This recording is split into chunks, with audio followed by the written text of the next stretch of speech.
आश्विन पूर्णिमा व्रत विधि। आश्विन पूर्णिमा के दिन सुबह उठकर अपने इष्ट देव को याद करना चाहिए और इसके बाद भगवान श्री कृष्ण का पूजन करना चाहिए।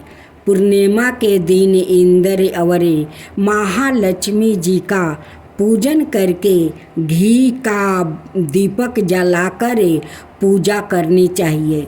पूर्णिमा के दिन तुलसी पर दीपक जलाना चाहिए।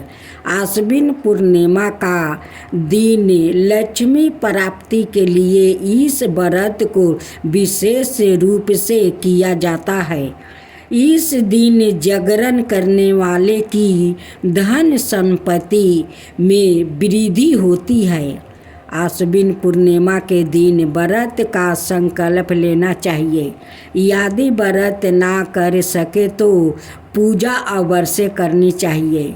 आश्विन पूर्णिमा के दिन में पूर्णिमा कथा एवं सत्यनारायण पूजा अवश्य करनी चाहिए। आश्विन पूर्णिमा की रात के समय चंद्रमा को अर्घ्य देने के बाद ही भोजन करना चाहिए।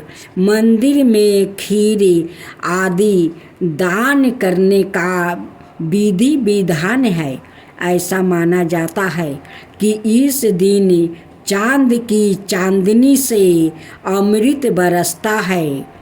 ब्राह्मणों को खीर का भोजन कराना चाहिए और दान दक्षिणा प्रदान करनी चाहिए।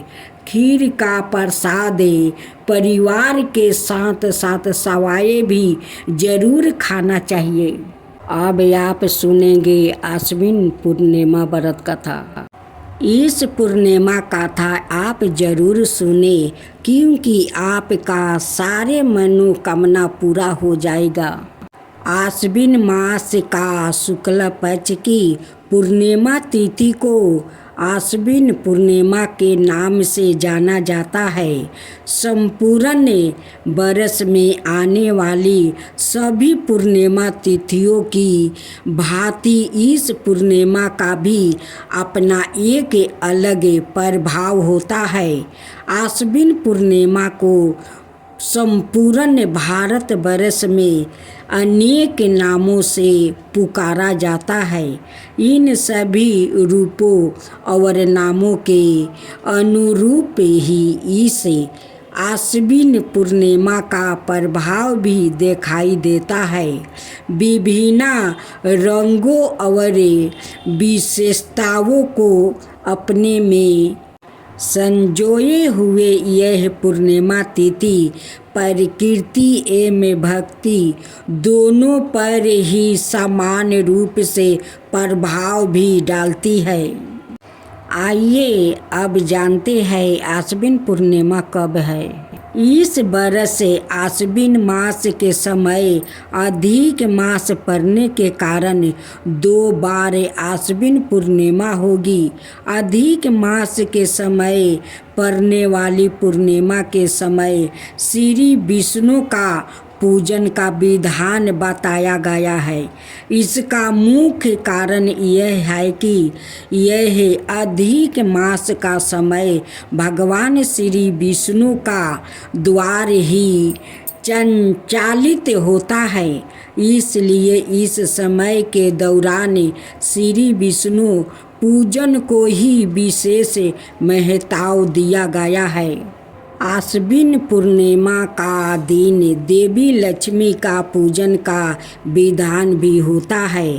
धार्मिक मान्यताओं के अनुसार आश्विन पूर्णिमा के दिन को बहुत ही महत्वपूर्ण माना गया है।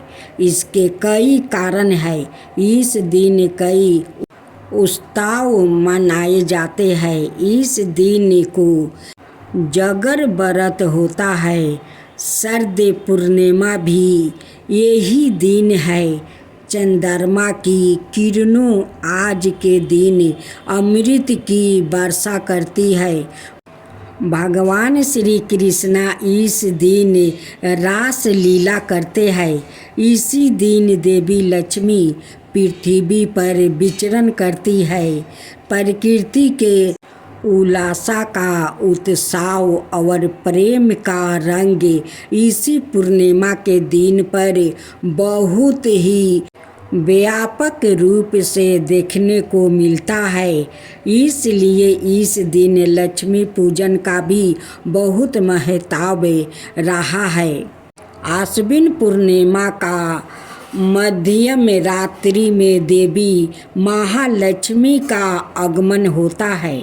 इसलिए इस दिन रात्रि जागरण किया जाता है, दीपक जलाए जाते हैं, देवी लक्ष्मी का विभिन्न प्रकार से पूजन होता है। माता लक्ष्मी इस दिन धन धनाय का आशीर्वाद प्रदान करती है। मान्यता अनुसार इस दिन माता लक्ष्मी देती है कि कौन इस रात्रि पर जागता है और देवी लक्ष्मी का पूजन कर रहा होता है। जो भी इस रात्रि लक्ष्मी पूजन और जागरण करता है उसे देवी लक्ष्मी का साथ वो आशीर्वाद मिलता है। व्यक्ति के जीवन में धन धनाय सदाए बना रहता है। आश्विन पूर्णिमा कथा। आश्विन पूर्णिमा से जुड़ी बहुत सी कथा प्रचलित है। इन कथाओं को पूर्णिमा के दिन पढ़ा और सुना जाता है। आश्विन पूर्णिमा के दिन व्रत रखने वाले को इस दिन कथा भी अवश्य सुननी अथवा पढ़नी चाहिए। यहाँ एक कथा का वर्णन किया जा रहा है जो इस प्रकार प्राचीन समय की बात है। एक नगर में साहूकार रहा करता था। साहूकार धर्म कर्म के काम भी किया करता था। साहूकार के 2 कन्या थी। वो दोनों कन्याएं भी अपने पिता की भांति ही धार्मिक कार्यों को करती थी, पर दोनों में से बड़ी बहन अधिक निपुणता से काम करती थी। छोटी बहन काम में अधूरापन रखती थी। दोनों लड़कियां पूर्णिमा के व्रत को भी किया करती थी। बड़ी लड़की अपने इस धार्मिक कार्य को भी संपूर्णता के साथ करती थी, लेकिन छोटी लड़की अपनी लापरवाही के चलते पूर्णिमा का व्रत भी अधूरा ही कर देती थी। साहूकार ने अपनी दोनों पुत्रियां का विवाह किया और दोनों ससुराल चली गई। वहाँ भी दोनों ने व्रत रखना जारी रखा, लेकिन जहाँ बड़ी ने पूर्णिमा का व्रत पूरा व्रत करती, वही छोटी अभी भी लापरवाही करती थी। कुछ समय पश्चात दोनों को संतान सुख प्राप्ति होता है, लेकिन अधूरा व्रत करने वाली लड़की को जो संतान हुई, जन्म के बाद ही मृत्यु को प्राप्ति हो जाती है। ऐसे कई बार होता है जब उस छोटी की संतानों पैदा होती है, मर जाती है। छोटी लड़की ने ब्राह्मणों से इसका कारण पूछा तो उन्होंने बताया कि तुम पूर्णिमा का अधूरा व्रत करती थी। इसी अधूरे व्रत को करने के कारण ही उसे संतान दुख प्राप्ति हो रहा है। अगर वो आश्विन मास में आने वाली पूर्णिमा के दिन व्रत को संपूर्ण विधि विधान के साथ पूर्ण रूप से रखती है तो उसे शीघ्र आहू वाली संतान प्राप्ति होगी। लड़की ने ब्राह्मणों की बात मानकर आने वाली आश्विन पूर्णिमा का व्रत पूरे विधि विधान के साथ किया और पूर्ण रूप से किया। कुछ समय बाद उसे पुत्र की प्राप्ति होती है, परंतु वो बच्चा भी जन्म के बाद ही मृत्यु हो जाती है। तब उस लड़की ने अपने पुत्र को कपड़े से ढक कर पीठ पर लेटा देती है और अपनी बड़ी बहन को बुलाती है। बड़ी बहन को बैठने के लिए वही पीढ़ा दे देती है। बड़ी जब पीढ़ी पर बैठने लगती है तो उसकी चुनरी बच्चे को छू जाती है और उसके छूते ही बच्चा रोने लगता है।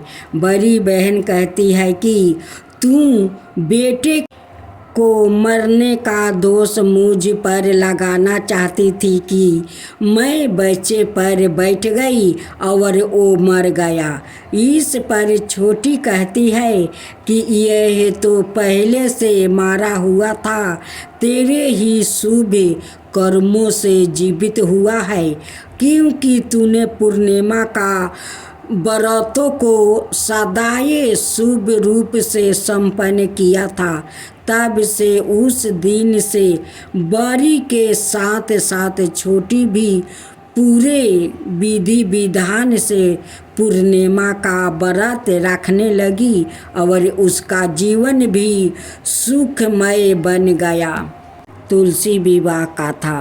देवठानी एकादशी के पावन दिन भगवान शालिग्राम और माता तुलसी का विवाह किया जाता है। हिंदू धर्म में इस दिन का बहुत अधिक महत्व होता है। धार्मिक मान्यताओं के अनुसार भगवान शालिग्राम और माता तुलसी का विवाह करने से वैवाहिक जीवन सुखमय हो जाता है। इस पावन दिन विधि विधान से पूजा अर्चना कर व्रत कथा पढ़नी चाहिए। जलंधर नाम का एक पराक्रमी असुर था जिसका विवाह बिंदा नाम की कन्या से हुआ। बिंदा भगवान विष्णु की परम भक्त थी और पतिव्रता भी थी। इसी कारण जलंधर अजय हो गया। अपने अजय होने पर जलंधर को अभिमान हो गया और वो स्वर्ग की कन्याओं को परेशान करने लगा। दुखी होकर सभी देवता भगवान विष्णु की शरण में गया और जलंधर के आतंक को समाप्त करने की प्रार्थना करने लगे। भगवान विष्णु ने अपनी माया से जलंधर का रूप धारण कर लिया और छल से बिंदा के पतिव्रता धर्म को नष्ट कर दिया। इससे जलंधर की शक्ति छीन हो गई और वो युद्ध में मारा गया। जब बिंदा को भगवान विष्णु के छल का पता चला तो उसने भगवान विष्णु को पत्थर का बन जाने का श्राप दे दिया। देवताओं की प्रार्थना पर बिंदा ने अपना श्राप वापस ले लिया, लेकिन भगवान विष्णु बिंदा के साथ हुई छल के कारण लज्जित थे। अंत बिंदा के श्राप को जीवित रहने के लिए उन्होंने अपना एक रूप पत्थर रूप में प्रकट किया जो शालिग्राम में कहलाया। भगवान विष्णु को दिया श्राप वापस लेने के बाद बिंदा जलंधर के साथ सती हो गई। बिंदा के राख से तुलसी का पौधा निकला। बिंदा की मर्यादा और पवित्रता को बनाए रखने के लिए देवताओं ने भगवान विष्णु के शालिग्राम रूप का विवाह तुलसी से करवाया। इसी घटना को याद करने के लिए प्रति बरस कार्तिक शुक्ला एकादशी यानी देव पराबोधिनी एकादशी के दिन तुलसी का विवाह शालिग्राम का साथ करवाया जाता है। शालिग्राम पत्थर गंध की नदी से प्राप्त होता है। भगवान विष्णु ने बिंदा से कहा कि तुम अगले जन्म में तुलसी के रूप में प्रकट होगी और लक्ष्मी से भी अधिक मेरी प्रिया रहोगी। तुम्हारा स्थान मेरे शीश पर होगा। मैं तुम्हारे बिना भोजन ग्रहण नहीं करूँगा। यही कारण है कि भगवान विष्णु का प्रसाद में तुलसी अवश्य रखा जाता है। बिना तुलसी का अपहृत किया गया प्रसाद भगवान विष्णु स्वीकार नहीं करते हैं। पुराणों में कई रोचक कथा मौजूद है जो हमें भगवान की अनोखी लीलाओं का ज्ञान कराती है। ऐसी ही एक पौराणिक कथा का वर्णन हमें गणेश चतुर्थी के संबंध में भी मिलता है। इस कथा में ही हमें इस बात का उत्तर भी मिलता है कि गणेश चतुर्थी को चांद दर्शन निषिद्ध क्यों होता है। चिरकाल की बात है, एक बार धन के देवता कुबेर को अपने अपार धन पर अभिमान हो गया। एक दिन उनके मन में विचार आया कि मेरे से अधिक धनवान समस्त जग में कोई नहीं है। मुझे अपने धन का प्रदर्शन करना चाहिए। अपनी संपत्ति का दिखावा करने के लिए देवता कुबेर ने सभी देवताओं को भोजन पर आमंत्रित किया। जब वो भगवान शिव और माता पार्वती को भोजन के लिए निमंत्रण देने पहुँचे तो भगवान शिव जी कुबेर की मनसा को समझा गए थे कि वो सिर्फ अपनी धन संपत्ति का दिखावा करने के लिए उन्होंने अपने महल में आमंत्रित कर रहे हैं। भगवान शिव जी ने कुबेर का अभिमान तोड़ने के लिए गणेश जी को उनके साथ भेजने का निर्णय लिया। भगवान शिव जी बोले, मैं कुछ महत्वपूर्ण कार्यों में व्यस्त हूँ। आप मेरे पुत्र गणेश को अपने साथ ले जाइए। भगवान शिव जी की आज्ञा मानते हुए कुबेर गणेश जी के साथ अपने महल वापसी आ गए।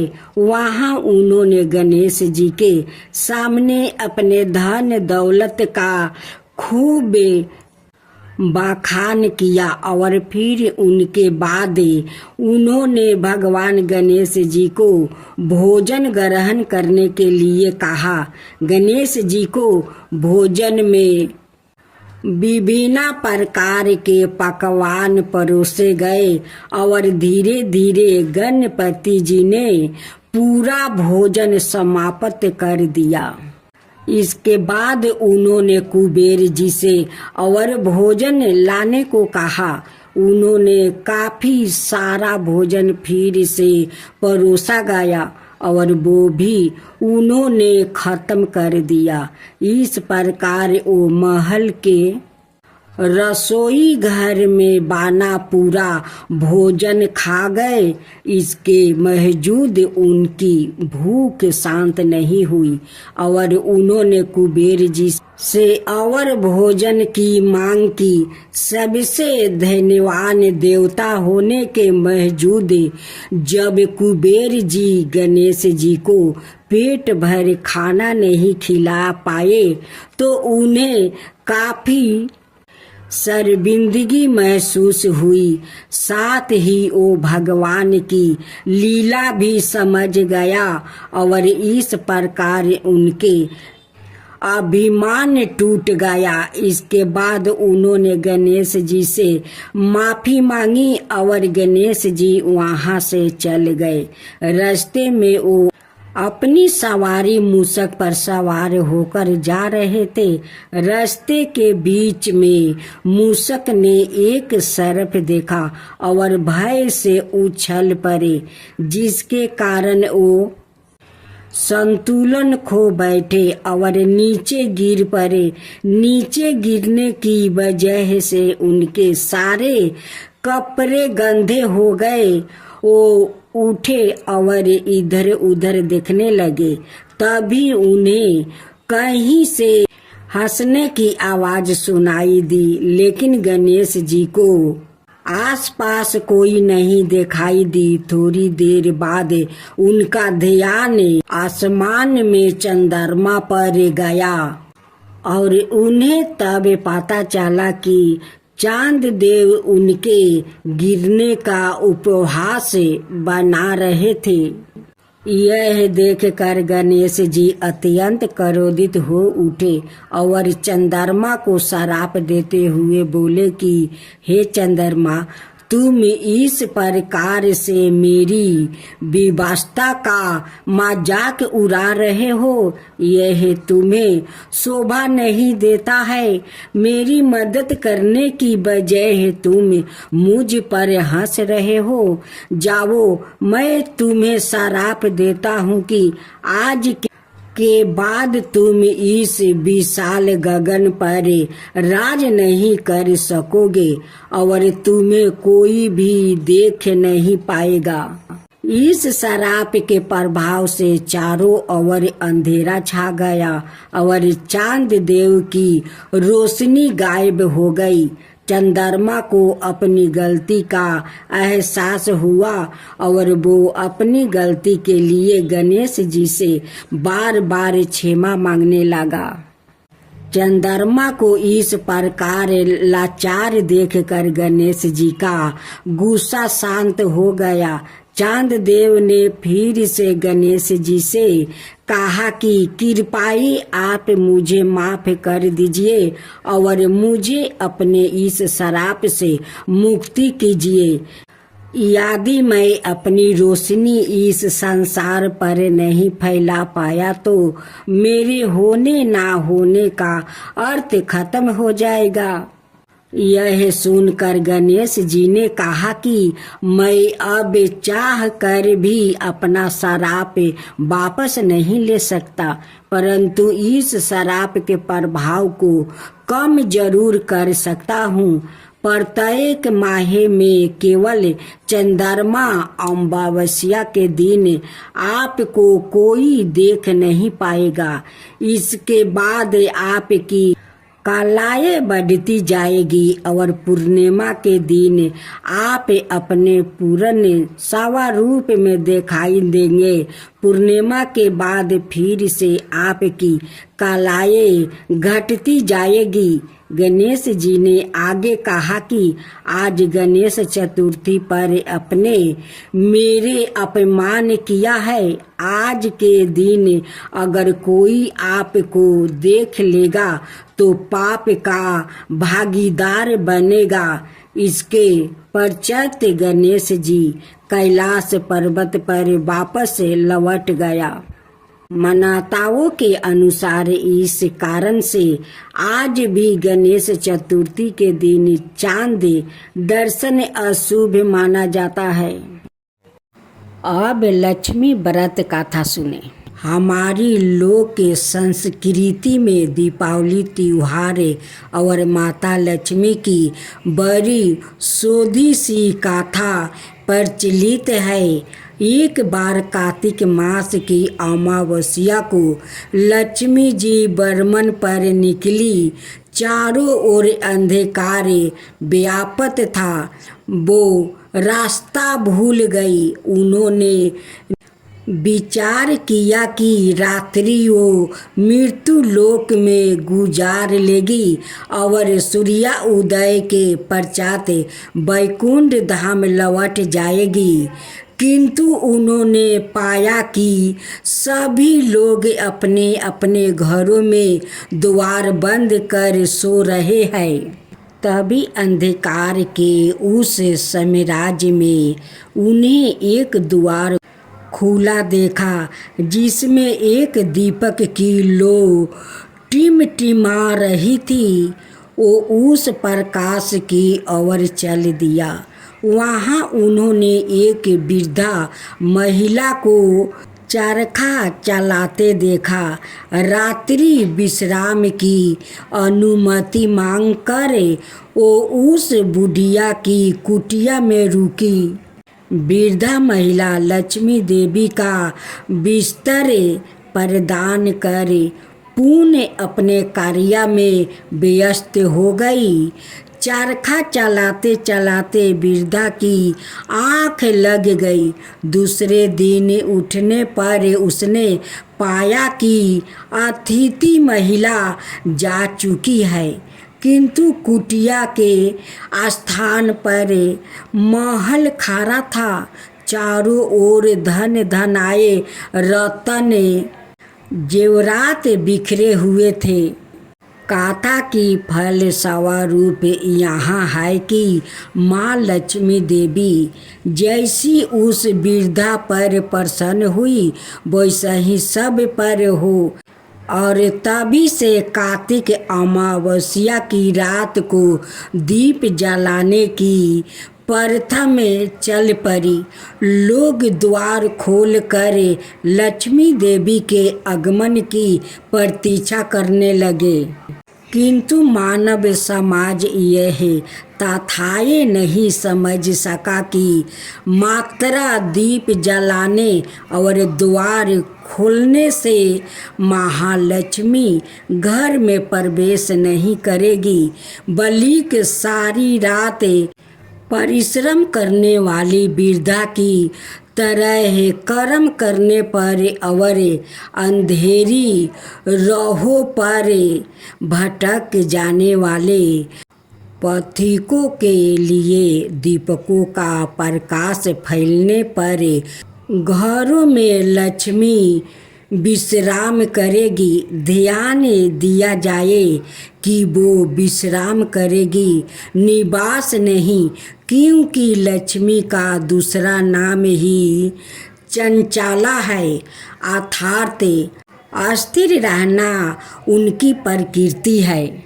इस दीपोदिवस पर कामना करें कि राष्ट्रीय एकता का स्वर्ण दीप युग युग तक अखंड बना रहे, हम ग्रहण कर सके। स्नेह से दीप की कोमल सी बाती का गहरा सा संदेश की बस अंधकार को पराजित करना है और नैतिकता के स्वयं में उदास से भर उठा है, ना